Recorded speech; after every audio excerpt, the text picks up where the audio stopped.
फरहर नहीं है वो मेहरानू को सुने में आवेला कबो कपार जल्दी ना बथेला आ न कहिया पिरा ले। यही लिए लोग फरहर मेहरानू के शादी ब्याह में हितई न तई से बोलावेला फलानी है रही न तो बड़ा मेहनत कर ले कोई गईबो कर ले बजेबो कर ले आज जेवन मुंह बना के चिपरी में 3 दिन भर बैठे नहीं सके मारो के का बोलो तो बनलो मुंह बिगाड़ दे ले। अब कोच के जाके कोनो कही कि ए फुआ खैलू तो भर भर ढीड़ ले हिया ले खैले रे तब तक ना रे मोत ना गैस ये दिक्कत होला। आ जब गैस बन जाए तो का भइल फुआ अरे का जनी रे काहे मारे गैस हमार बनना था अरे मार तो नेटैले हुरे से ले छेना पौरू है घर में गरम आ खाना खइबे ना करबो 17 बेरे नोनी आइबू जइबू दौड़बू स काहे फुआ काहे दौड़त मार हमार जीवा बेचैन ना भला तू बेचैन भइल बतावा हितई ने तई में जा तो संभार के भाई खा जाला कोनो चीज जानी कितना मेहरारू जनी है ना मार नरेटा ले ठेल ली है जब दौड़ी है काहे दौड़त हो मौसी अरे हम ना दौड़त ने देहिया बेचैन ना देहिया तू खुद बेचैन कैलू काहे के हो सही कुल सोचल जाला।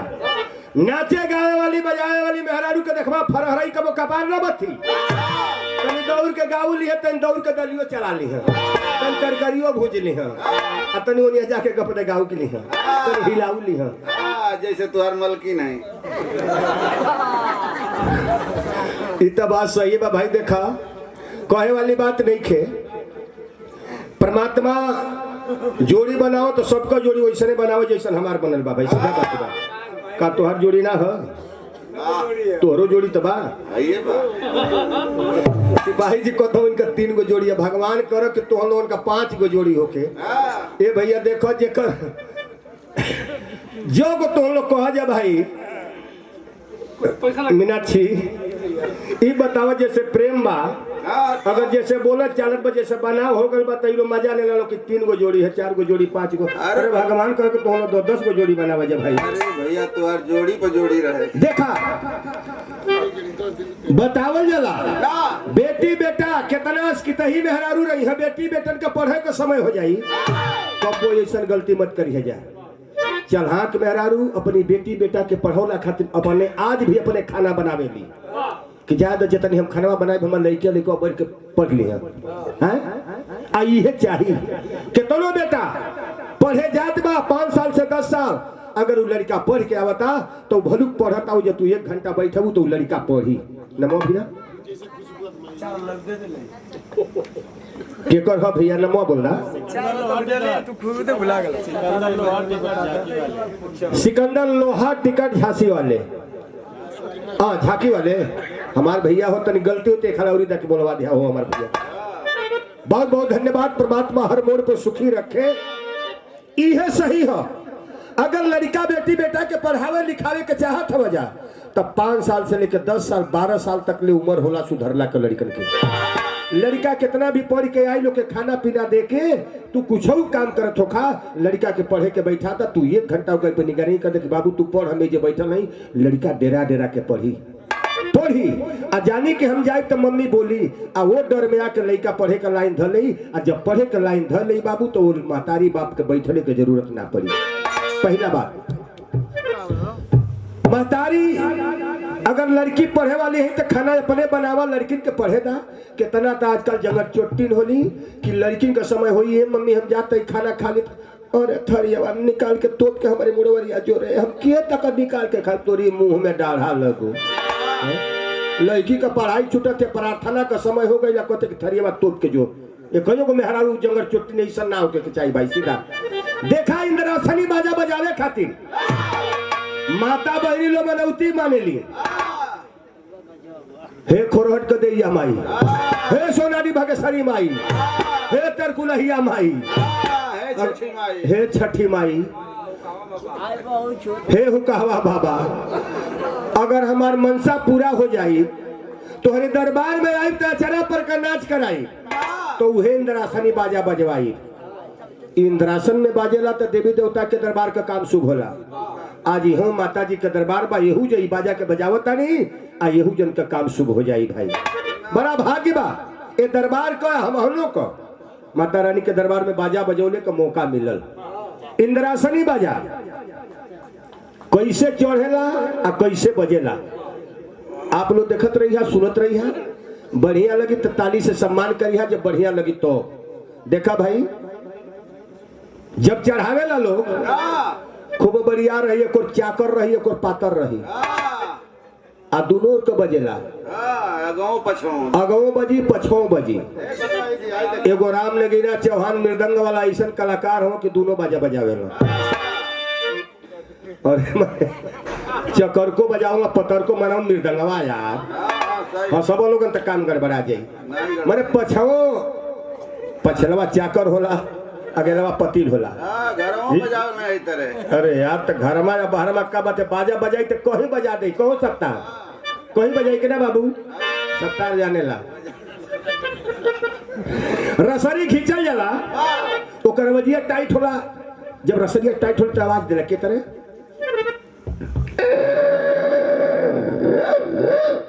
मैंने खींची है कुर्ते। हाँ हो, जब कोई बार खींचल से तो घिल्ली मारल से घिर घिर ओ में हेते ते गिट्टक लगल है लकड़ी का। तू तो ढोलकिया करताल से चढ़ाला, अंगूरी से चढ़ाला, वो हथौड़ी से चढ़ेला, ठोकेला सा। आ जब चढ़ैया से तब ठोकी है सके तारे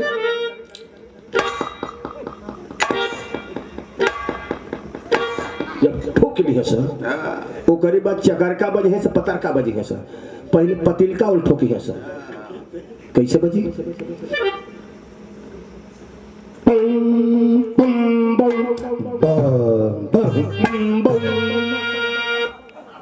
देखा जब पछवा और मरिया से तवजिया ओकर दूसर आई, आगावा मरिया से तो दूसर आई के तरह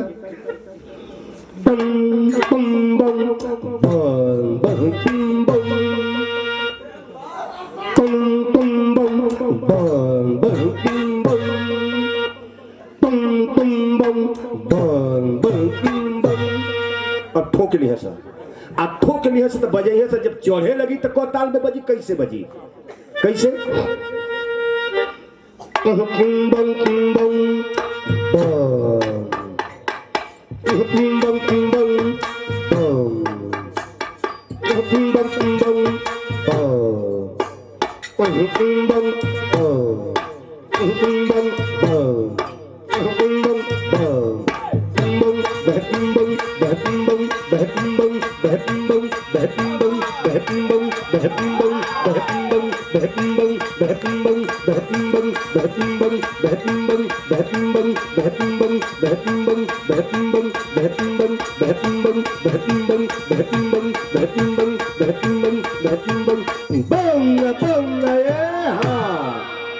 देखा पहला सम्मान पैसा लेला हमारे कुबेर भैया के बड़का सुपुत्र हुआ, ये बड़े जाना के तरफ से आई। बड़की बहू लोग ना है का हो, अब नहीं हलो, अब नहीं हलो। ई बतावा क्यों ने भाग्य से इंद्रासनी बाजा बजे तो खुशहाली वाली बात है। तो एक जना के तरफ से खुशहाली परमात्मा से ये फरियाद करता नहीं कि हमेशा भंडार भरल रहे। कैसे बजेला? अब शुरुआत हो जाता कैसे चला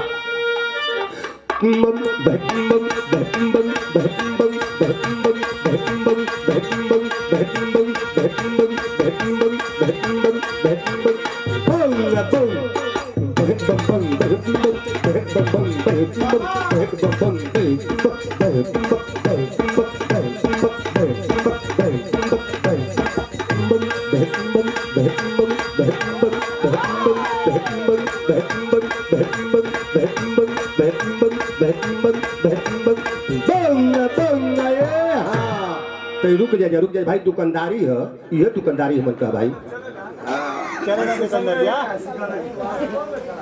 ये बहुत बहुत रुपया से सम्मान शिवशंकर जी और सिकंदर जी। देखा भाई कहीं राशि का हम लोग गड़बड़ा जी तो फिर देख के बोलवा लिया भाई।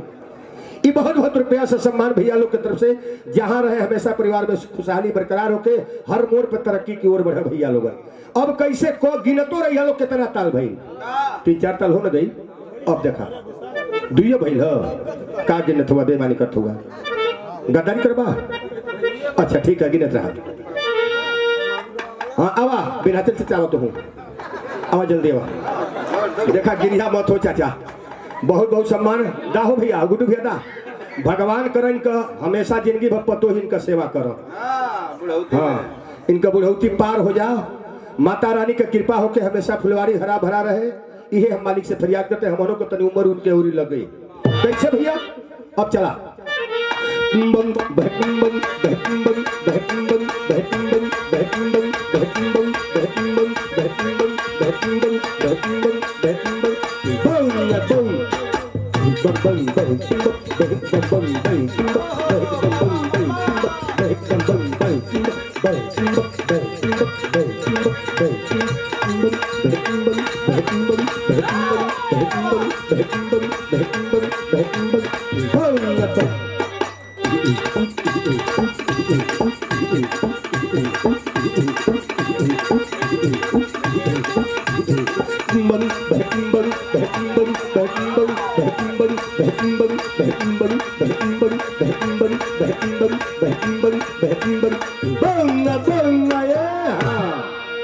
अब बढ़िया लगल तो जोरदार ताली बजा के सम्मान कर जा।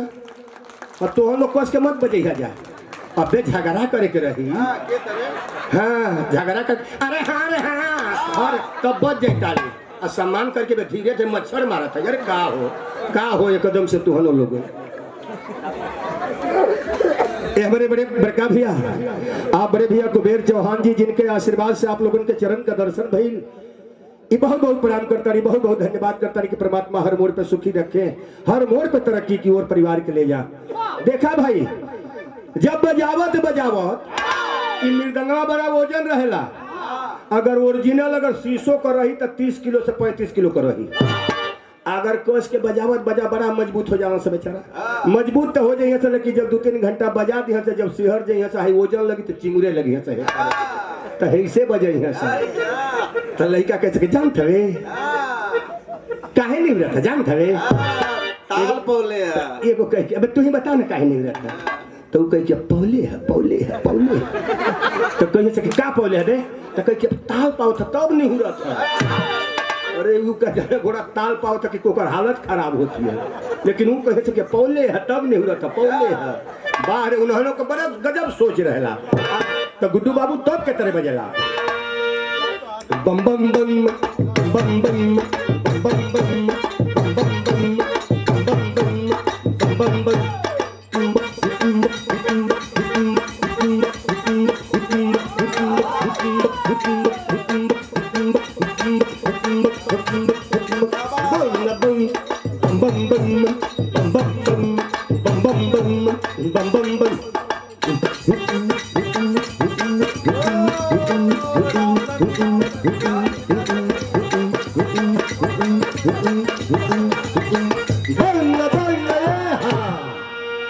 अब जोरदार ताली बजावा जाओ, बजावा जा। हाँ जब बहन का जनलू है जा, देखा ताली बजा के सम्मान कैला से भाई एमे बेइज्जती ना होला। ई लोग जानेला कि इहो के आदमी का मान सम्मान कैला का ढंग। आज भाई देखे ढेर दिक्कत ना होला तो कम से कम इनामो दिया जाला गवैयन के। घर से आवली के तो वो छुच्छे चल देलू जा, अबे तो नैहर जाए कर रही तो हाई ले ले हाउ ले ले कुल करत जइबू जा रे जा लोगन हो। ई देखा देव भैया कम से कम ई आइल है गावे खातिर के इहो आइल है, इनहू के भागे लेके तू जब तब ओमे से हमनों के मिलत। ई कुल कबो जाल जाला, मेला हटिया जाल जाला, कहीं देखे कुछ जाल जाला तो कहीं कुछ लेके जाल जाला ना, इहे दान पुण्य होला। ई देखा बहुत बहुत सम्मान माता रानी के दरबार में ए इंद्रासनी बाजा पर खुश होकर के आप हमारे बड़े भैया आप कुबेर चौहान जी के धर्म पत्नी जी आपके कर कमलों द्वारा वो भाभी की तरफ से बहुत बहुत रुपया से सम्मान धन से सबका प्राप्त करता नहीं, आशीर्वाद की कामना हो। लेकिन भैया वो सोनारी भगेश्वरी माई के मेला में लोग चली जाला चाहे खोरहट के दैया माई, देखा जा लोग पहले कहे कि धुआं लग जाला तब पूजा, तो मेहरारू गोईठा लकड़ी बकरा लेके आई, इतना जूता चहल दो वही ट्रेन में कि खोरहट उतरले के बाद में पालिश करावे के पड़ जा। अब तो भाई वैसा समय नहीं खे। एहर देखे इंद्रासनी बाजा बाजेला, माता बहनी मनौती मारेली छठी माई के याद आ गई। देखा जा हम कही देता रही अपने समाज में भाई ज्यादा हम कहिला, चौहान बिरादरी में जाइला तो ज्यादा ये बात के कहले कि तनी पर ध्यान दिया जा। काहे से कि जितना तो हम लोग छठी माई के त्योहार में पैसा लुटावत अरू जा, राजभर समाज में, गरीब समाज में, चौहान समाज में, लोहार कोहार बिंद मलाज ये कना लोग गरीब बा, सबकी खातिर के हमारी संदेश है गरीब समाज के भाई बहन माता बहनी लोगों पढ़ावा लिखावा। कितनो पूजा पाठ करबू कमों में करबू तो हर छठी माई सुन ली है, ढेरों में करबू सुन ली है। लेकिन आज छठी माई का त्योहार करो तरुजा तो कम से कम 15 से लेके 20,000 30,000 में दोनों का त्योहार जाता कि ना जाता गुड्डू भाई? एगो लड़का का कॉपी किताब खातिर के स्कूल से नाम कट जाता, फीस देले मेरा नाम कट जाता। अगर आके लड़का को दिले कि मम्मी मास्टर साहब फीस मंगला ने तो नंबर काट दी है, तो जाके कहते कौन मंगला सरे फीस? कौन मास्टर मंगला सरे? हाउ मंगला सा हाउ चलो वो मास्टरों का नाच चुरकिया उखल के फिर बात कर मास्टर लेके वो लेके चढ़ जाए बोले हुक्का पाई ना देखा कि भाई लड़का पढ़त तो फीस दिया कि ना दिया जो ने हमार छोटी का त्योहार न बीतल। अगर मास्टर बोल दे तो मास्टर को हम पाही लगा दे जो कह दी है। अब वो लड़का कहाँ मास्टर से कहो ऐसा गलती ना। जब 30,000 25,000 15,000 त्योहार में लगाओ करूजा वो पैसा के बचा के अपनी बेटी बेटा के पढ़ौला में खर्च कर बुझा तो वो बेटी बेटा पढ़ ले एक दिन कामयाब हो जाएंगे। आजकल तो मेरा को तो कह रहे कहाँ जाइबे रे पढ़े? अरे ले जो रे बकरवा ले जो बकरवा चरेबे तो बकरी दिया में 15,000 के बिका जी का पढ़ के करबे? बकरवा हस्सा जमा तोहने लोन खातिर करते हाँ। आज जब बिकाई तो तू पोछिया का पैसा लेवा तोरी पोछिया का पैसा बतावा बाहर मेहरारू लोग का तोहरों का सोच लड़का का लाख रुपया करोड़ों रुपया का जिंदगी बर्बाद कर बुझा बकरा चरवई बुझा। यही सब कहला छोट लड़का लोगन के कि अगर माता और पिता बकरी बकरा चरावे के भेजो तो बकरी का बच्चा छोट रहे दोनों गोड़ पकड़ के मेढ़ी पर पटक के मुआ दिया सर। आ जब मुआ दे बच्चा तो क्यों भाई बकरी चरा के भेजी ना? सही बात है कि नहीं? तो पढ़ावा लिखावा जा पढ़ाईवा लिखाईवा जा समाज आगे बढ़ी बेटी बेटा आगे बढ़ी तो हमन का कुल मनौती पूरा हो जाएगी। लेकिन एगो औरी हम बात कहता नहीं ले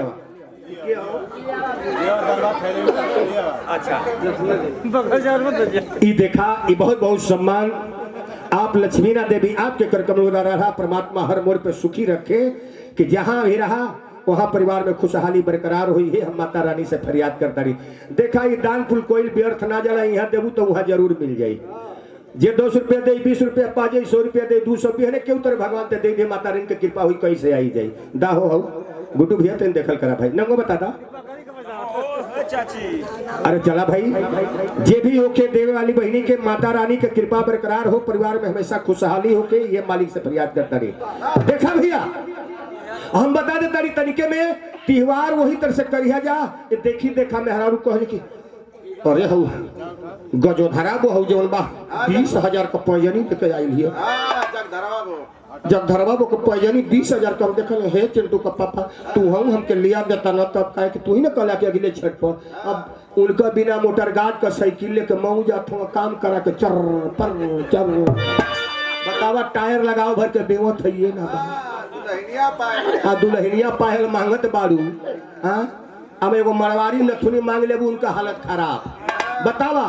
अब ये भैया कितना मेहरारू होनी तो कमों में जो चढ़ाक रही है एगो नारियल पर 2 किलो सेव संतरा लिया के छठी माई कती हे माता जी जैसे सबका सुनिए हमरो सुन ली है माता रानी सुन ली है। आ एक आध गो रही है तो बाजार घूमिए तो सबसे बड़ दौरी खोजी है। देखा हो भैया कहाँ बढ़िया है अच्छा सूरज बभौजी देखा भाई सूरज बभौजी जब सुरेश बभौजी जब त्योहार आवाला तो वो दुल्हनिया छागल खोजेली। हाँ देखा भाई पहले बेटी बेटा के पढ़ौला पर ध्यान दिया जा तनी पुरानो रही तो ओके सरफ में चमका के ओके पहिर के काम चला लिया जा। एक आधो मेहरारू ने तो बड़ियार दौरी खोजी है कि तनी हमार बोर रही कुछ देखिए तो कहिए कि फलाना का मेहरारुआ है कना सेव संतरा अनार लेके अब माई का पूजा करते खूब माई सुन ली है। अब बतावा आज अले ही नहीं खेगो हमार टेरिया बा तोरा भतीजा तो के कहली बतिया जरूरी रहला सही बात है भतीजा लगी लेकिन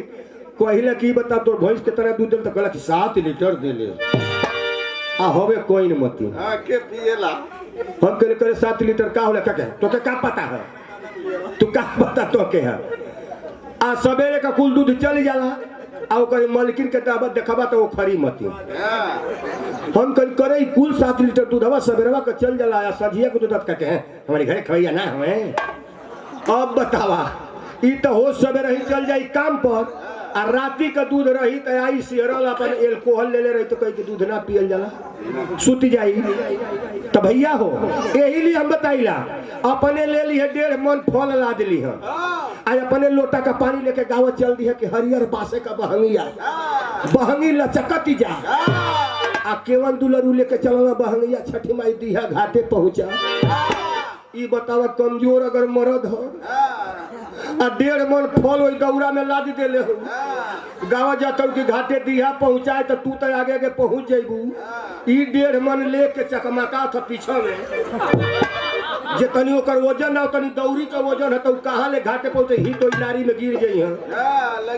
अनरसा है हर गल जरलावा नींबू हो हर गल सेव संतरा बीनत बा कहाँ ले घाटे पहुंची बतावा का जरूरी है उतना फल लेके गईला का तो मेरा तो 1.5 मन का घर ला देते वो घर ये लेके चली है कितना जाने अरे इससे देखा भाई हम बहुत परेशान हैं बहुत बहुत सम्मान हमारे आप कुबेर भैया के आप सुपुत्र हैं बहुत रुपया से सम्मान परमात्मा हर मोड़ पर सुखी रखे यही लिए हम बताइए देखो आज भी हमारी घरे हम 4 भाई हैं जा लेकिन समझो कि हमारे घर छोट ना होला काहे बदे छोटी होला त्योहार होला तो हम कोई देला घर के तो हम जा लो जे लिया जे तो चल जिया जा घाटे गीत उत गाया जा सबसे ढेर फल तोहरी घरे आवेला कैसे ही जान गइला देखो यो ही रिश्तेदार हो सही बात बा लेकिन ई जान गइला ए लिए आवेला कि तू लो तो 1.5 मन ले रहबू आ कहबू इनकी घर तनी बांट दे प्रसाद या उनकी घरे बांट दे उनकी घरे आ हाई शीतला माई मत बाहर लेके वही प्रसाद बटबू लाहो बहिन आ हमारी घर में कहीं से करे गाय के घर में तो 16 ले जइहो हां केरा अनार खाली केरा आवेला मने जितना प्रसादी होला छठी माई के उजाला ए भैया अपने तो कुल बाटी घलिया बाद में घरे तो कहे कि करे प्रसादिया तो बाटे नहीं बताओ हमके कुछ मिलल दे तो मुहा में डालते अपने तनी बच्चूरन लेके संतोष करे अब बतावा उतना बढ़िया त्योहार कैलू या बाट उठ के बाद में तनी बच्चूरन लेके पानी पियत बारू का फायदा बे आ हकीकत बात बताओ तो 2 परात 3 परात प्रसादी हमारे घरे आई है जितना अगल बगल लड़का खेलत रही सब कुलहिन के बोलवा के कोई ना के खियाओ सैनहन के अब 3 दिन ले 4 दिन ले प्रसादी हमारे घर करना हो रहा क्यों ना भूखेला हमारे घर आराम से खाला लेकिन माता रानी उतनी प्रसादी दे देली ये कुल बात हो समझदारी करा हिसाबे में करा छठ माई करा व्रत करा लेकिन हिसाब में करा जब माता रानी को लोग मनौती और काहे माने लगता पहले का लोग रह शादी भैला 10 साल 15 साल बीत जा कुछ ना बाल बच्चा होखो तो कोनो बात नहीं खे लोग कहे हमार लड़का पढ़वैया हो हमार लड़का लड़वैया हो हमार लड़का बिरहा गवैया हमार लड़का गवैया हो इहो पहलवनीय होला भैया इहो पहलवनीय होला हमार लड़का गवैया हमार लड़का पढ़वैया हमार लड़का लड़वैया हो कोनो बात न चलो कुछ करत बा न आजकल जे ही दुल्हन जा तरी ससुरा में फिर नैहर गई दोंगे आ गई आ जब दोंगे आ गई तो बहरी आदमी तो ताना मेहना मारे के बैठले बारा घर ही के जेठान सास ननद के मारे तो कुछ हुई है सकना कारे कुछ करत ना हो सर एक कुछ हुई है का करे हो सर कुछ हुई है सना कारे इहे दिक्कत हियो बतावा भाई परमात्मा के घर में देर है लेकिन अंधेर ना हो सबके दी हो समय से लेकिन ताना मार मार के एकदम से पहले जो लड़की ससुरा गई बहू के उबाई दी अब उहे कहिए कि हे छठी माई हमरो सुन ले तू तो हम नरियले पर तुहार व्रत उठा लेती ये कारण बाकी जवन दुल्हन आवत है वो छठी माई का व्रत करे लगत है तो ये भैया मनोकामना पूरा हो जाला तो बाजे ला बाजा आ जब सुमिरन 2 लाइन करेला लो ओ सोना दी भगेश्वरी माई के दरबार में तब कैसे लो सुमिरन करेला दैया माई के दरबार में चाहे छठी माई के दरबार में गंगा मैया के दरबार में कैसे लो सुमिरन करेला चला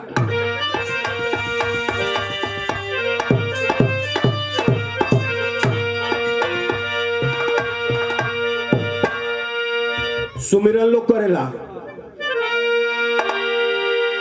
उनमें देखब तो ऐसा वो इंद्रासनी बाजा में का डांसर रही है सर उम्र रही कम से कम 50 से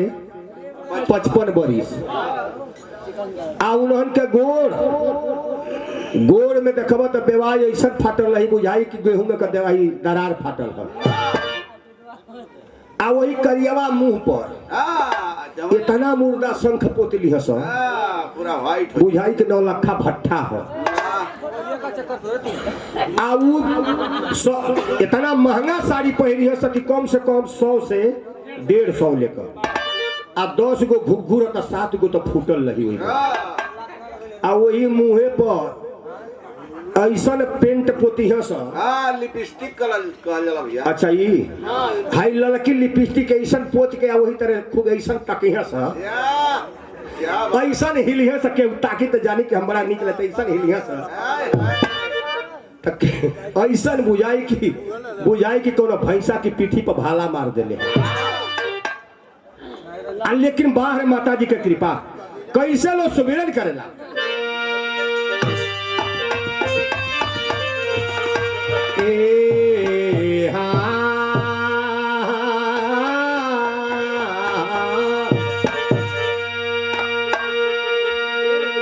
भैया ऐसी ना हो। कैसे हो भैया? अरे वीडियो में आवा वीडियो में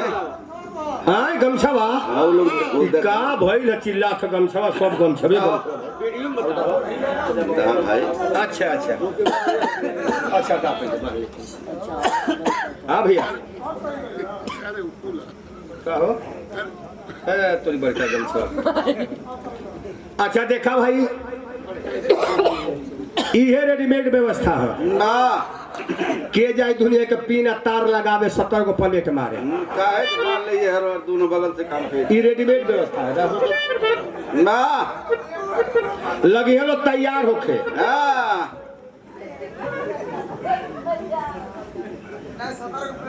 दिखाई तैयार हो गई बा जियो राजा बिजली कहाँ गिरी तोरे दादा की करे जा तो यही खातिर कतरा के लेके बताओ थोड़ा हमरा ठीक तो लगा था खोबा था पूरा अब बेटा इतना सरसों लगल तई सब बादल लगा था गरजत हो तो कथे लोग हे भगवान हमार सरसोईया फर के लदरल है कुछ गिराम मत दिया तो कुछ मिली ना तेल ओल अब तू कथो बिजली कहाँ गिरी भैया हो कैसे सुमिरन लोग करेला चला भैया गुड्डू भैया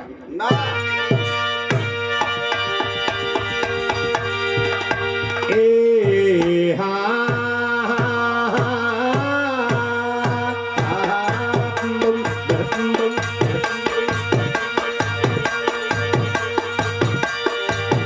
जाग जाग हो भाग्यश्री माई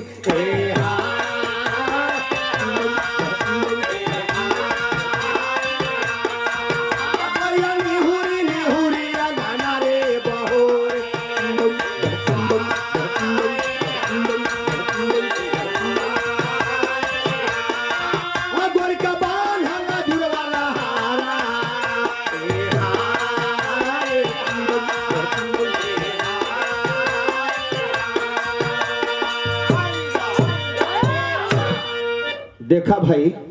ये सुमिरन हो गए आ सुमिरन लो हो जाला हाँ भाई देखा यही तरह कोखे अब ही नहीं हम एक्सरसाइज बताओ तनी जे तरह हम करब वही तरह सवेरे सवेरे 5 मिनट करी जा सबकी खातिर लागू हो बना चुना के और आप हरिशंकर चौहान जी की तरफ से छोटे भाई की तरफ से ये बहुत बहुत रुपया का सम्मान रहा सत्संग प्राप्त आशीर्वाद की कामना हो परमात्मा हर मोड़ पे सुखी रखे बीबीपुर तेंदुली मऊ गौतम साउंड सर्विस मालिक अवधेश कुमार जी बहुत बढ़िया साउंड सर्विस बा भैया नंबर उम्र दे दिया कम से कम जहाँ हर कार्यक्रम होके तो कम से कम एगो सेवा करे का अवसर दे सके जहाँ तो बहुत बहुत परमात्मा का हर मोड़ पे तरक्की हुई है परमात्मा से फरियाद बा माता रानी की कृपा बरकरार होके कहल गए लोग गावेला यही में रही सा बड़ा शौकीन रहा सा देखा भाई के हुई तो बुरा मत मने भाई वोट कट जाला तो एक आध गो बाज जाला सा कहब के हे अगर यादव जी भेटा जी है भाई चरब कहब के यादव जी है अरे भैंस बियल में दूध मिलता तो कहियो से माठा में होना आमिल हल हम तो एक बाद अगर जो सोच लो कि अगर मेहरारू मिल जाई है कोनो ई सब इन्हन के घरे न्योता का बड़ा चिंता रहला। अगर केहू का शादी पड़ जाए तो जाके पूछे ए माई नकनका बोले नहीं सर ए माई अरे घर में मिलल हां वाह तो कोई से घरे मिले तो का बात है अरे मना ए जाने मना आ जाई। अब उपा भर तेल डालनी है सर आ ऐसा वो पैंट शर्ट के गामा साबुन से फीच के इतना पटके से चनवा फेल हो जाई। लेकिन सौखी इतना होना सके बिना इन का ना जाना सर इन कल है सब भलुक चैन फेल हो या पान खा के प्लेटफार्म लाल कल है तो चुआ ली है सही कर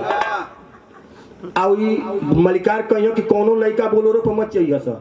बहु कूद के ट्रैक्टर पर चढ़ी है सर हम मोनो में ना जाने मजा मने खुशी रहा सर मजा काटत जाए जाई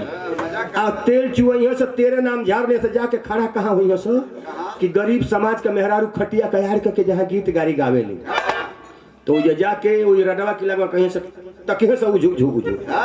नहीं यहाँ मजा आई मैंने तकिए से मजा आई है जैसे और मेहरारू वही में कोनो रही उठ कटहियो ओके न्योता देखिए वही नहीं है होता नहीं हमारे घर में गीत गावे के तो वो कही हाँ आया जाए है ना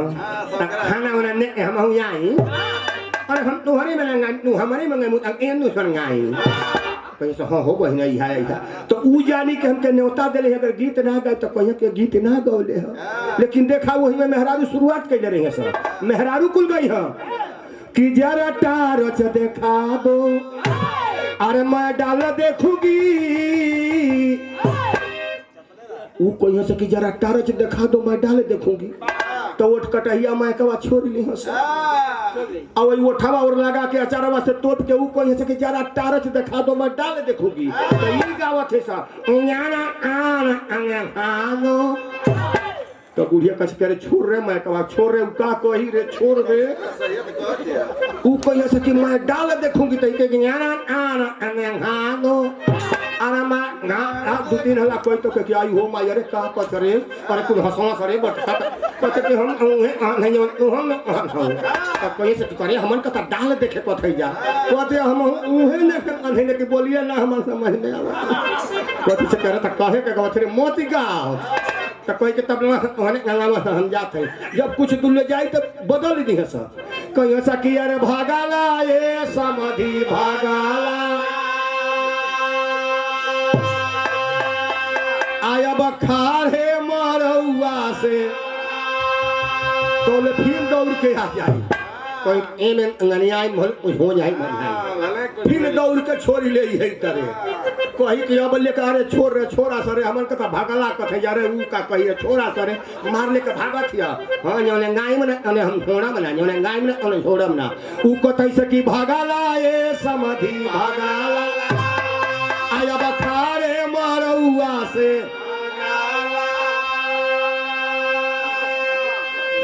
और हमारे बड़े भैया के आप सुपुत्र है आप श्री शंकर चौहान आपके कर कमों द्वारा पूरा बहुत बहुत रुपयों से सम्मान हुआ परमात्मा हर मोड़ पे सुखी रखे ये मालिक से फरियाद बा। लेकिन ई कही वो कही से कि भागला ये समाधि भागला तो इहो जोर से पकड़ ले हमें मार मलियावत है सके छोरा सरे मैं कवा और छोरा सरे मैं कवा छोरा सरे लेकिन मार हुचिया देते उन्होंने अंगमैया भल हो उन्होंने अंगमैया भल हो हम ना गाई हम ना मार दे कि नाको फूट जाई कहीं जाने का लेकिन चपले रही वो कहीं सकी भागल है समाधि भागा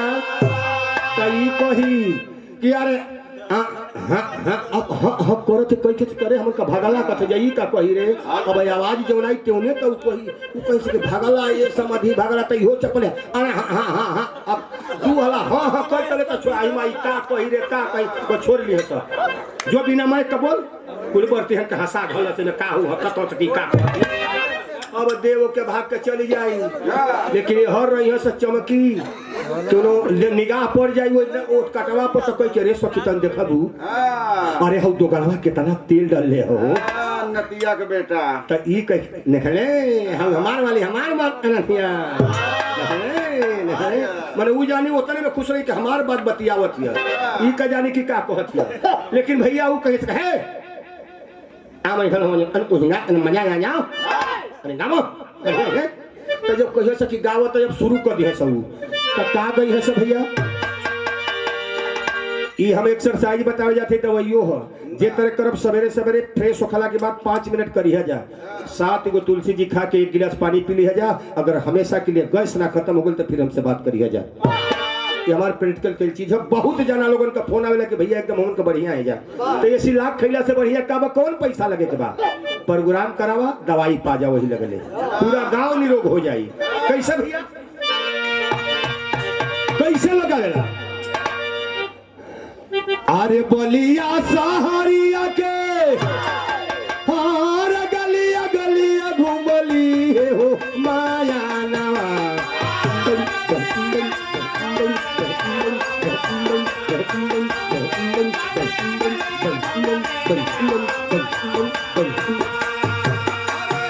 गलिया गलिया घुमली हो माया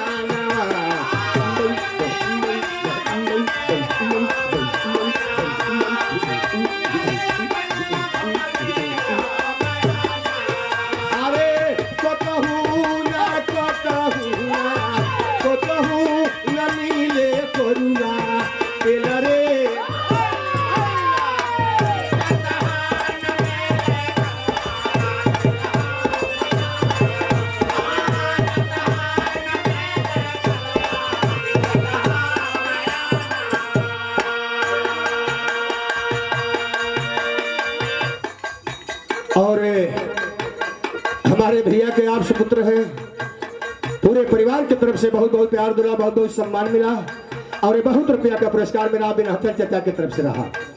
सत्संगा प्रणाम आशीर्वाद के कामना हो। एक लाइन और कही है होली के पातरवा टहनी देखा न हो जाता रवा हे हो तिवारी बाबा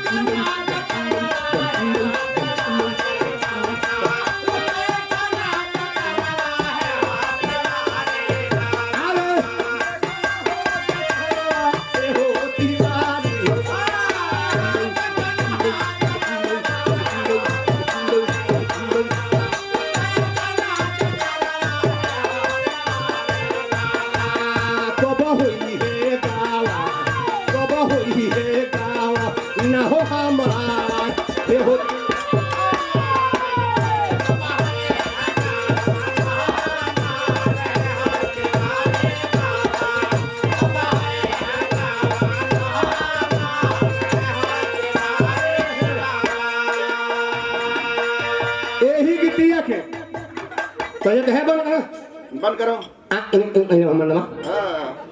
नुफर मन आहे ना तो एक लगे नाम तो कहियो कि कौन गीत गावल सुनल चाहता रहा भैया मृदंगवा वाला हम नामा मोबाइलिया वाला क्यों न लड़की मोबाइल से बतिया ओकर दीदिया ओकर माई देख लिहली मार के मोबाइल बल छोड़ लिया कहीं करे तो पढ़ला का समय बता कहाँ बतियावता रे कहाँ दिन भर लगल कहाँ लगता रे दिन भर तू जौने से बतियावत रहले और मोबाइल बंद हो गई तो परेशान हो गई। एक दिन अपने सखी के घरे गई ओकर मोबाइल से फोन कर दिया तो वो कहता कि करे तू मोबाइलिया काहे बंद कर ले बारी कहले कि रे नतिया के बेटा तो कुछ समझ बा का घरे हमारी बीतता तोला बताइबी तब ना हम जान का बीतता रे तभी बतिया बतौले बा का बतौलस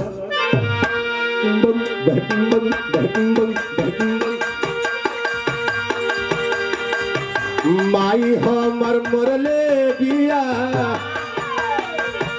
माई हमर मरले बिया ओरनी से करले हो बिया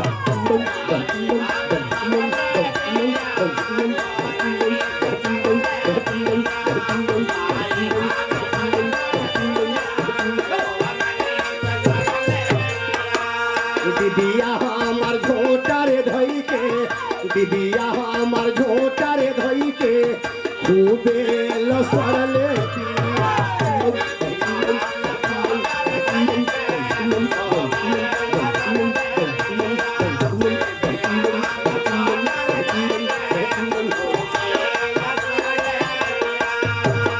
पाटी पिटाइल हो राजा जी पाटी कुचाइल हो राजा जी तहाम कलिया से मोबाइल बाटे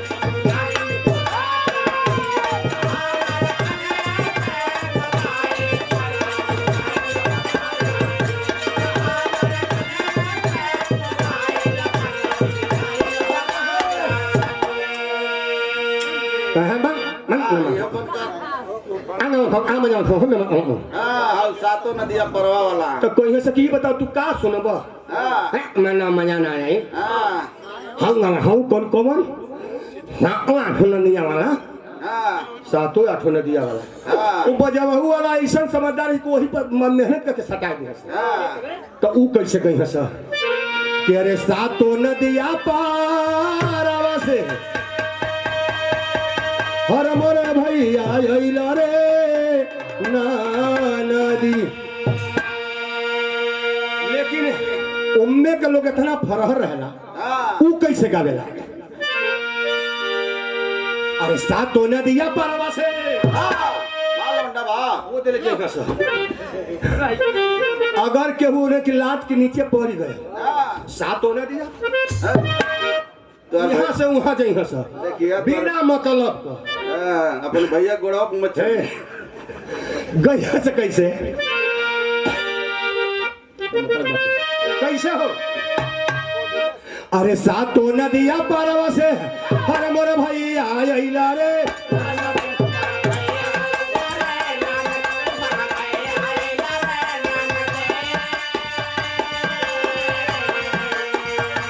नदिया पारवा से हमारा भैया अइला रे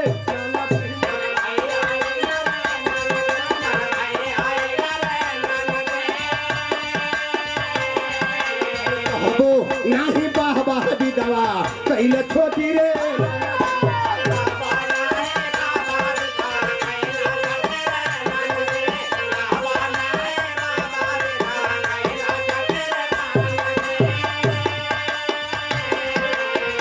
तिसिया का तेला पता रहिया जरई रे नदी का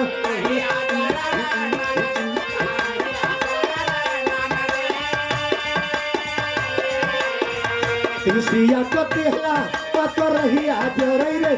नदी का रहिया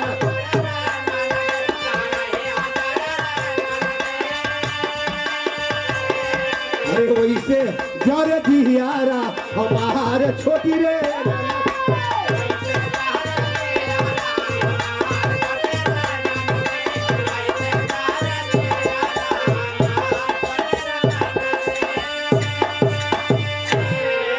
यही के देखिए भैया हाँ अच्छा ठीक ठीक अरे मत कहा देखा देखा देखा तो शुरुआत नाव लेके गई शुरू कर दिला हुआ तो हम का बोलो तो चेला हो तो ना ये देखें बहुत बहुत रुपया से सम्मान हुआ हमारे भरत श्री आप कुबेर सिंह चौहान आपके कार्यक्रमों द्वारा रहा बता देता नहीं शादी ब्याह कबो पड़े शहर में कहीं अगर जो हितई न तई के मेहरा बोले जा तो भाई डांस कर जा तो समझ संभर के रही जा काहे बदे हम बतावत नहीं अच्छा अच्छा हाँ उनको देखा भाई बड़ी खुशी का बात बा हमारे कुबेर भैया के भाई मामी बाड़ी वो मामी का ये आशीर्वाद मिलल वो मामी के सशक्त नमन बा चरण स्पर्श बा परमात्मा करो कि मामी तो और ही अर्दुआई बढ़े कि और कुछ दिल रहा कि कोई भी कलाकार आओ तब वो मामी का आशीर्वाद मिले बहुत बहुत प्रणाम करता रहे देखा जब भाई गांव में अगर शादी ब्याह होला तो गांव में का माता बहनी डांस के तरह करेली गोरिनिया तकले ना छोड़ेली गोरिनिया तकले ना छोड़ी हम गांव शहर में करे गया जाइए देखिए तो डांस करने से डिस्को में उन्होंने तो कह दे डांस करे और जे गाती गावत रहू बेहोश रहू हर और ताकत रहू तो कैसे आर मेरी आर की शादी है आर की शादी है अब 5-6 जनी के आंख तहे तरह उंगली से फोड़ दिए कूद कूद के तो कैसे के मार रे हाई हाई आई है बियाह करा के आंख फोड़े आई है पूरा इनको के तत हां तो वो कैसे के हां हम लोग शहर में इसी तरह से डांस करता है हम लोग डांस का तो कैसे के हां डांस करता है कि आंख फोड़ता है डांस करता है हाई आई है बियाह करके आंख फोड़े मार अब 5-6 जन तो बफारा देख बाड़ी वो डांस करता है 5-6 जन के आंख तो फोड़ देनी सही तरह आज मेरी यार की शादी है लेकिन गांव का माता बहनी बहुत बढ़िया रहला अपने देहात का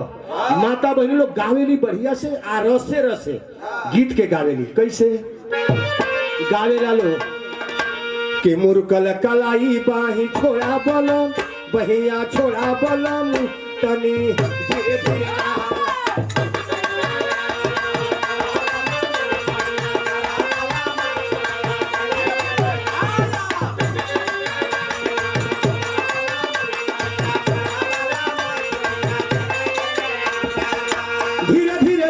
धीरे धीरे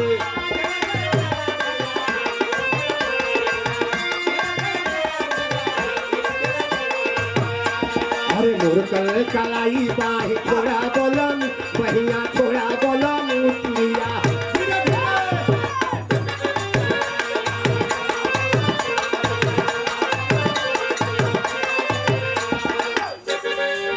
श्री कृष्ण भगवान जब ब्रज में मनिहारी का रूप बना के गईलन केहू चिन्हे नहीं राधिका जी चिन्ह गईले तो उहे ही बतिया कहथनी कि हम महुराई गईले महुआ कूचैले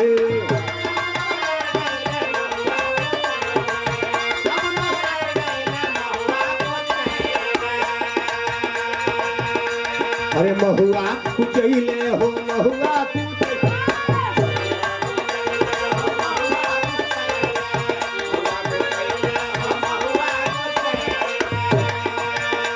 अरे पहले का डालल निकाला बोलम हो निकाला बोलम चुड़िया धीरे धीरे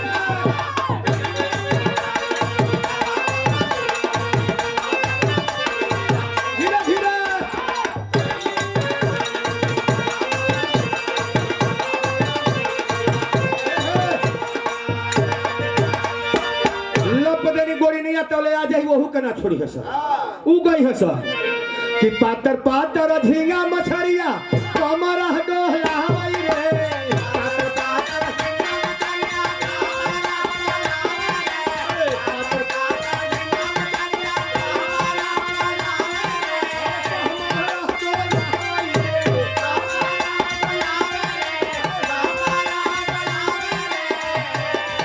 अरे पातरी गोलियां छिनरी अरे पातरी गोलियां छिनरी बरसैया वो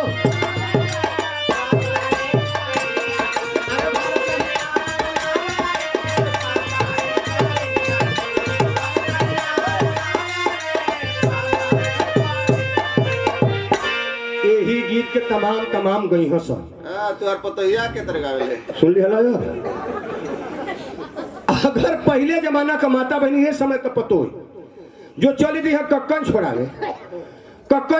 कहीं से बुढ़िया के लिया घिसरा के बरियाई से ए दादी चला हो चल जा कक्कन छोड़ावे बड़ा कुल में तो बुढ़िया कही आधा कहा है हती बखा लो ये हमार सब हमारा कक्कन छोड़ावे गैया को तो कहीं ना ही बड़ा तोहरी से बूढ़ बूढ़ मेहरारू चले ले तब कहीं अच्छा चला तो तारी बुढ़वा से राय बात ले ले देखी तो बुढ़वा का कहेला अब उ खरियाने में बैठ के पगड़ी बांध के ताकता पूरा पोरा उचिलाई के गांठ उचिलाई के फेंक गले पसीना सोचल कि बुढ़िया पानी लेके आवत सरसों का गांठ है और ई जाके लमही से बोलत या सोना खावा उ कह की का बोलत है सोना खावा हो दिन बात तोहरे खरियाना में हीरा और भइल रहला तो उ कही है अच्छा तो ये बूढ़ हो गई लेकिन एक बोलाला का सहूर ना आया तब कही तू ही जान बोलाला का सहूर बता तू ही जान बोलन मिठाई तो हम जाना था एक बिता का जीव लेकर लपा लपर बरफ चाटेला साँझ होला तो कहला के हमर बुखार तो तोहरे बुखार में तीजरा छोड़े एको जो घर दुआर बितुर बनता एको पर छोड़ब ना है करेला ए चंबली का माई तन है छेरी बकरी बढ़वा दी है ले जाके खेते में अब की बोल बता एको पर छोड़ब ना तब कहियो है ए बूढ़ा करे नहीं आवन एगो बात कहतनी लगे अब सुना और है बड़े आप परम थे बड़े भैया कुबेर चौहान जी के आप धर्म पत्नी जी की तरफ से बहुत बहुत रुपया से सम्मान भाई सत्संग का प्राप्त करता नहीं आशीर्वाद की कामना हो कोई है कुल बूढ़ावा है ए बूढ़ा अरे सुन रहे नहीं आया भाई को बात को तनी डोहरी में हंसे मिली तो हमके पकौड़ी ले जाइए तो बुढ़िया कहे पकौड़ी तो हम पकौड़ा ले तो पकौड़ा में तीजरा छोड़ पकौड़ा खाई हम पकड़ सियारन बिले दिए रास्ता काटे पकड़ कुचुर कुचुर राख ले के ताके ला पकड़ बढ़नी बहार के फेंको बुढ़वा कही हई हई हई का करबो समय बेकार भई दुगो नाती पोता हम घरे बोलाइला कि ए बाबू तनी पानी दे त जौनो डब्बा रहेला उहो डब्बा ढाई के भागेला से हई हई हई हई आओ तन तू हूं आ जाए बहुत बहुत सम्मान आप गीता देवी के कर कमलोदारा बहुत रुपया से पुरस्कार भेज सत्सत प्राप्त आशीर्वाद के कामना करता रहे माता रानी से यह फरियाद करता रहे कि हमेशा परिवार में खुशहाली बरकरार हो कि वो परिवार हमेशा तरक्की की ओर बढ़े। ए बाबू ई कुल कही हो बुढ़वा कि ए बुढ़ा जान बता दू हई हई जा हमके तनी कुछ ले ले तो बुढ़िया गोसिया उसिया के चली जाई आ जब चली जाई डहरी में तो कहिए से कि दादी तनी तू एगो गीत गईबू तो बुढ़िया के देखा गीत गाव ऊ गीत कौन गाई वो हरिया चलो मेलावा में भैया ना भेटा रे वो हरिया चलो मेलावा में अब हंसी हंस के का फिटकारा माथो ये दिमाग ठहलो गाओ तू काहे ना त कह सकबा तनी डिस्को में गाओ तू काहे ना दतवा कहिए ना हुआ अब ना कहिए ना हवा तो सुर सुर निकल जाई तो बुढ़िया कुल गई हो सब डिस्को गीत अरे झूलनिया पा गोली मारे अरे बुढ़ावा हमारे झूलनिया पा गोली मारे जब से सिपाही से भैया हवलदार झूलनिया पा गोली मारे तो बुढ़ावा सुनी ले बतिया बुढ़िया के गीतिया गवल का कही अच्छा है अच्छा आवाज आवाज तो से हम पकौड़ी लिया करिए तो तोरे माथा पर कनक्का आ गए आओ जाके झूलनिया पर गोली मार बाबो थू आओ आओ घरे तोर झूलनिया पर आज गोली ना तोर झूलनिया पर हुर्रा मार तो तुके अब बुढ़िया एकदम से लगी वही डांस कर मैं सकी तन दादी एगो तू गावा सास पर तो दोनों डांस कवर करी हां का गई है बाबू अरे बुढ़िया गाय के जैसे जैसे पिपारा क्या पता ही यादो लाई रे नाना दी बोले कि हे दादी का तो सास पर तो के तरह पुराना जमाना का डांस करी है सब अरे जैसे जैसे पिपारा क्या पता ही यादो लाई रे नाना दी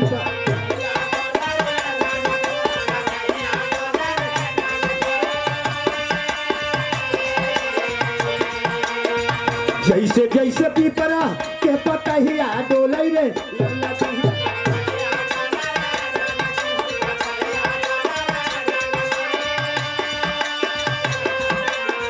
वैसे डोल जियारा हमार छोटी रे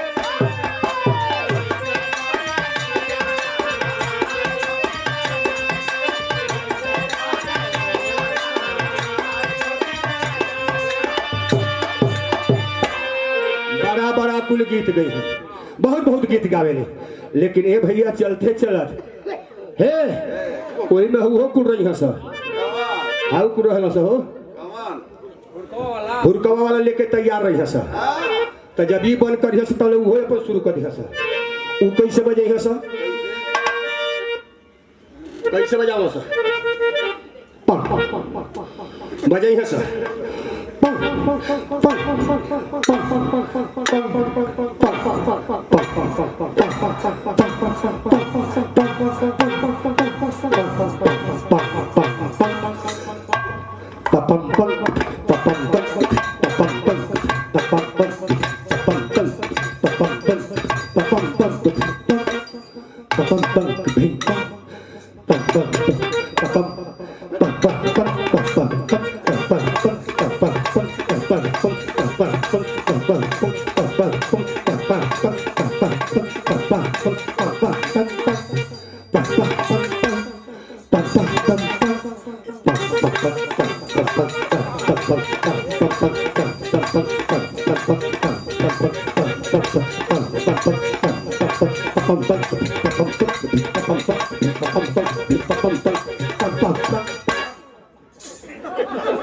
मने ऐसा बन कर दी सर ले जाके जो हमें चाहिए तो हमें ले जाके छुआ दी सर आ तौले वही में एगो टेढ़का लिहले आ जाला वही में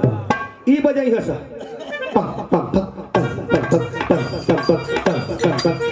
तो वो ही रही है सर बजत रही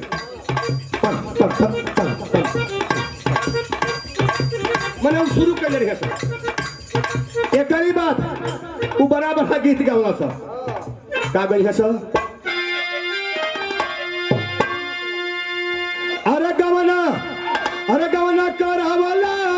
पिया घरे बैठवल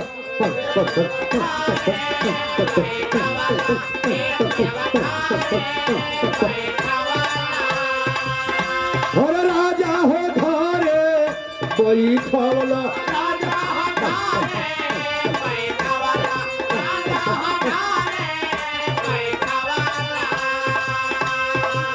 राजा घरे बैठवल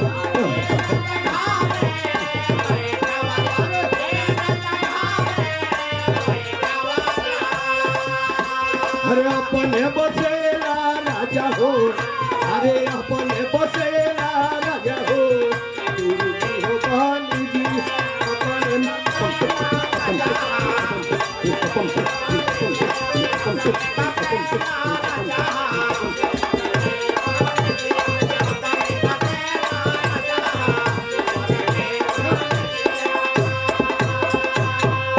हमारे कुबेर भैया के आप सुपुत्र हैं, आपके कर कमलोदरा बहुत बहुत सम्मान बहुत बहुत प्रणाम करते हैं। लास्ट में एक थे और गई है आई पुरनका जमाना का गीत गई है, लेकिन एक बड़ा जोर शोर से गावल से कैसे गावल से भैया। हाँ एक मिनट, यही के जब देवरिया में चल जाए जरा तो फरिया वाला गावल से वो अपन तैयारी करे लगे से फरुआवा को है कुल फरुआवा वाला गई है सर। कैसे गई है सर?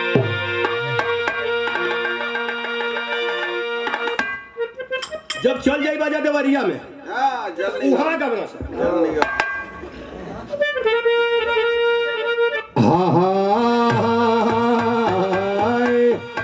अरे के कर हम बगिया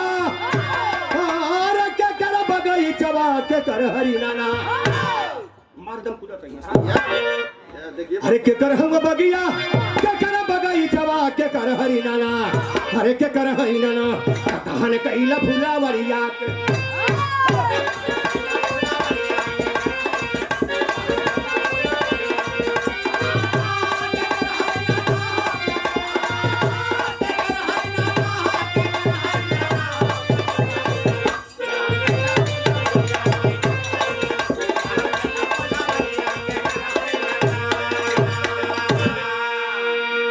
जब आप लोग देला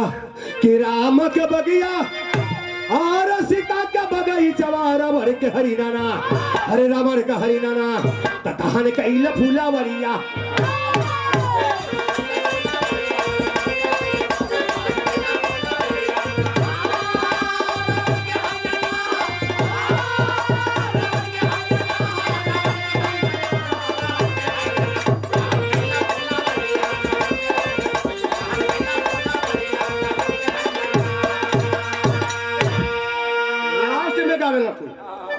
का गई है बाबू लास्ट में चलते चला। अरे रुका हो का गई है अरे कौने ही देशवा से वाला सोनरवा कोई लवा धधकावे अरे कोई लवा धधकावे अरे लारे मोरे रंगाना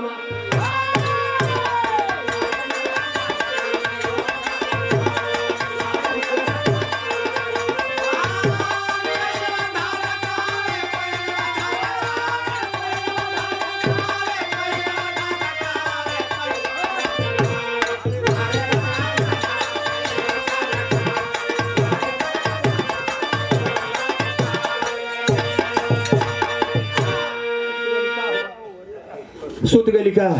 एक लाइन लोग घुर गावेला यारे कोयला धधकाई सोनारा अरे सोनावा गलावेला करैया रैया जोड़े अरे लैया रैया जोड़े अरे लारे बड़ा गहनावा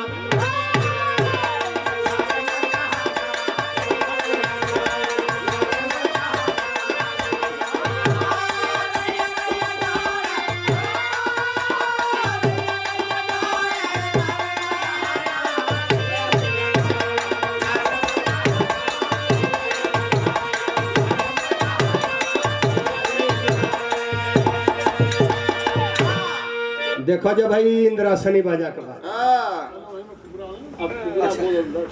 अच्छा बॉस हाँ आई तो भैया कुकुर बोले का था कुकुर अरे अच्छा वो हो जा देखिए ठीक बा भाई। अच्छा ये को बोल देता नहीं खाली वो वही जानवर का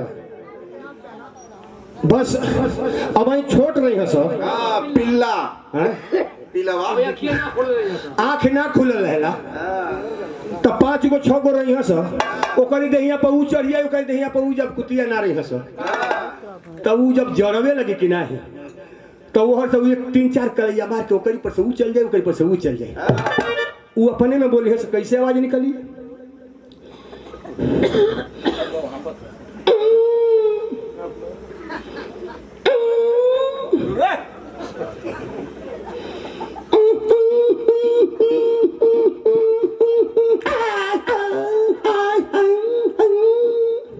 जब छोटो रही है आँख ना खुलल है अपने में बोली है सब गिरी है सब परी है सब बोली है सब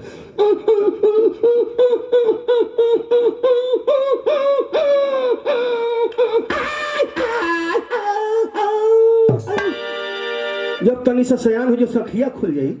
केहू जाई तो भूखी है सब भूख के पीछे भागेला सब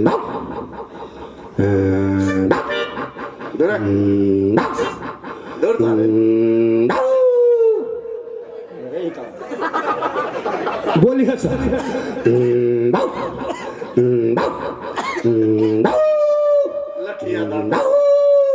एक बात जवान का रही ऊ आई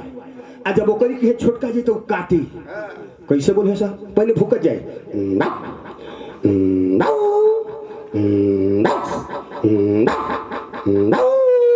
ओकरी बाद ऊ बोले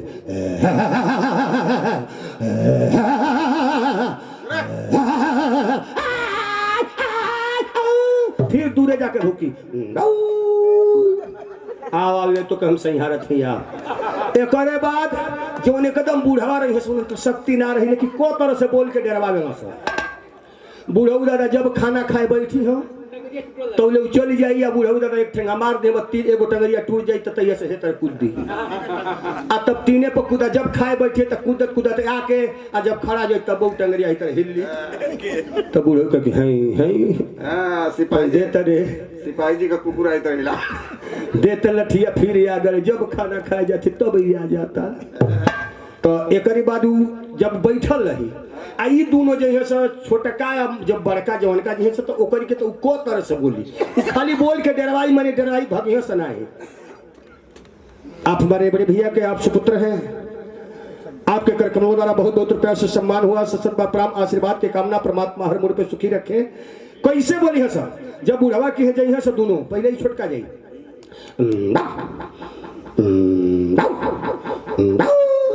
फिर बड़का बोली तब बुढ़वा बोले आ जब बोली तो हथवा ही ओकर गोड़वा हिलबो करी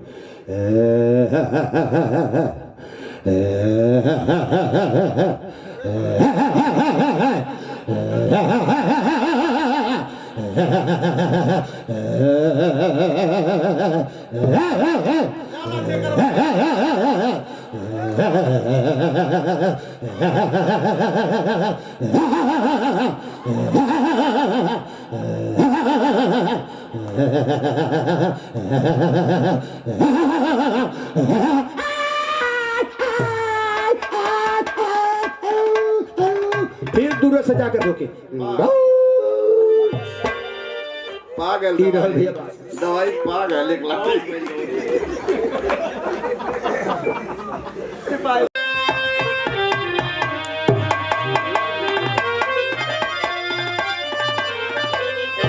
हेलो हेलो अच्छा हाँ कौन गीत हो जाओ होली होली होली का अच्छा चलो एगो होली का तनी फिर जी सुनो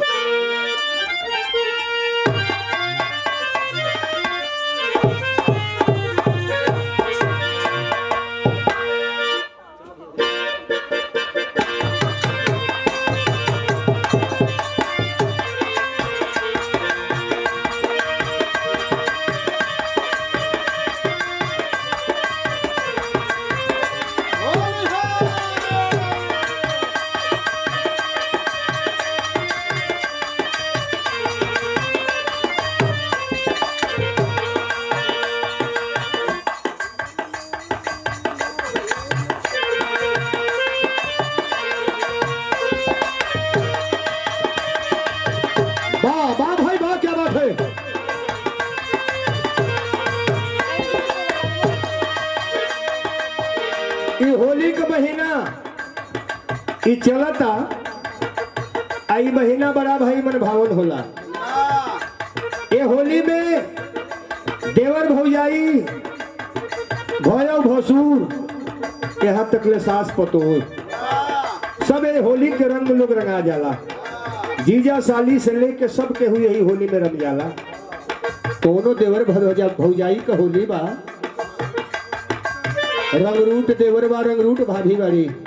कहली कैसे होली खेले जाएगी हमारे अपने में खेल लिहल जाई। कोनो देवर भौजाई से कहले बा का कहले बा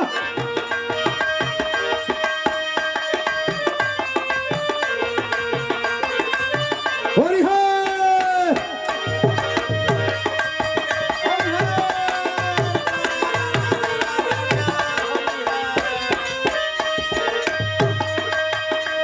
अरे हे भौजी हो आई फगुनवा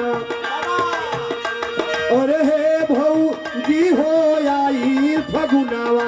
आवाज सटा तनी डाले दा हे भौजी हो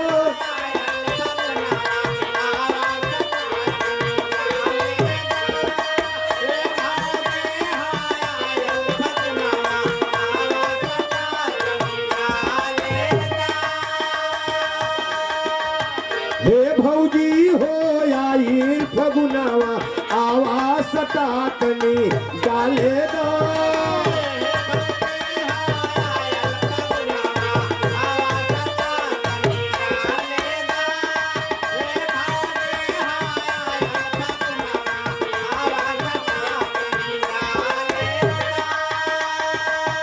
अरे आवाज सटा तनी डाले दो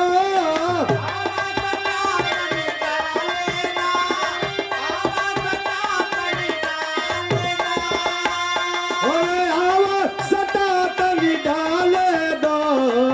हे भौजी हो आइल फगुनवा आवाज सटा तनी डाले दो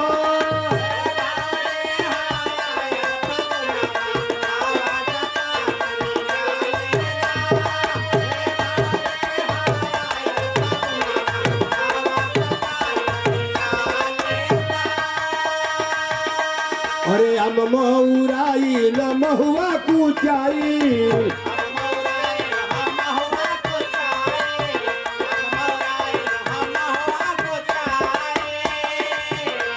अरे लड़का जवान बूढ़ सभे पगलाई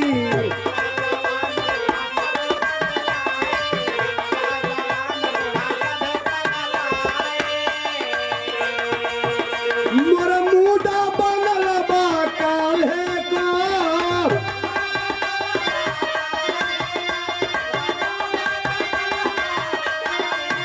मोर मुदा बनल बा काल्हे का हे भौजी हो आई फगुनवा आवो सटा तनी डाले दो हे भौजी हो आई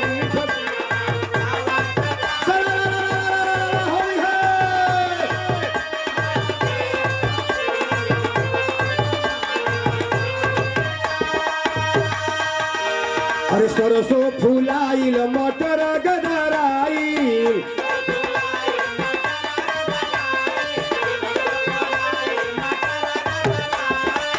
हे भौजी हो मटर गदराइल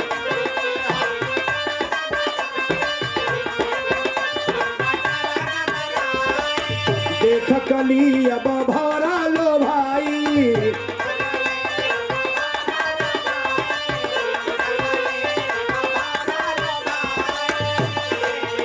अब रोका न लहंगा तारे दा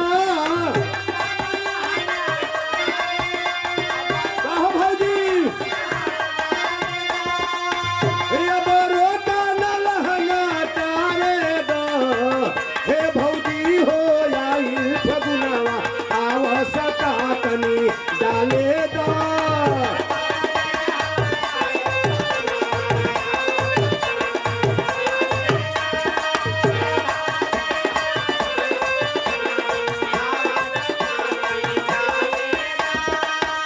अरे होली में बुढ़वा जवान बोले बोली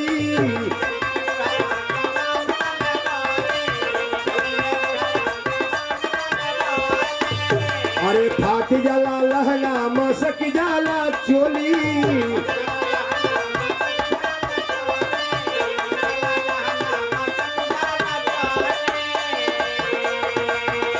अरे रंगा लगावे लगा लेता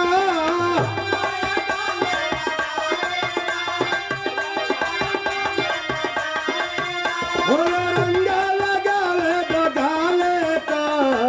हे भौजी हो आइल फगुना आवसता कनी डालेगा हे भौ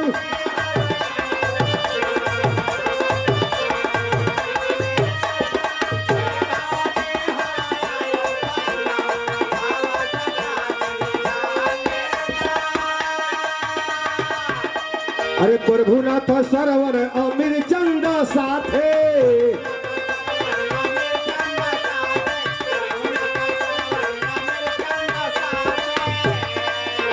अरे हरी लाल गुड्डू पीछा कारी ले ले हाथे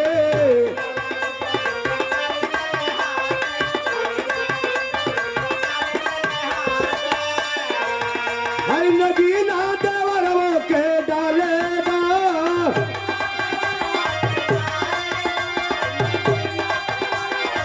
हरी नगीना देवरवा के डालेगा हे भौजी हो आइल फगुनवा आवसता तनी डालेगा हरि हरि हे भौजी हो आइल फगुनवा आवसता तनी डालेगा हरि है ये हमारे